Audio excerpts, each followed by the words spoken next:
What's up, guys? I want to touch on a concept called feel versus real, which is something when you're making a swing change, obviously the swing happens really quickly. Whatever you're feeling is probably not reality, so you want to over-exaggerate everything you're trying to do. So here, little laid off at the top, getting steep in transition, pointing a little inside the ball with the shaft versus at it or beyond it, which makes it a little easier to deliver it more consistently. So you can see here the club shaft's above my right forearm, and that's, you want to bisect that as a check to be on plane. So to get there, I want to feel like I'm laying this club down pretty flat, almost like throwing it behind me to 6 o'clock if the clock face is above me.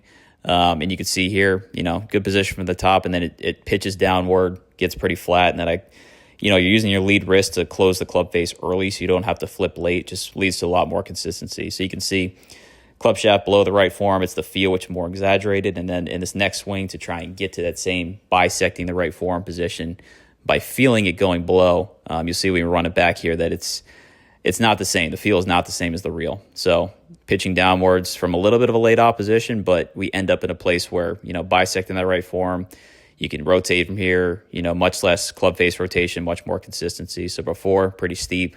And again, the feel, much different, laying it down under that right forearm. If you stayed here in the real swing, you'd have a two-way miss, even worse than where we started. So this is purely a feel versus real exercise, not an actual swing change that you want to implement fully. So again, the top is where we end up, the bottom's the feel. But from here, you can play much better golf.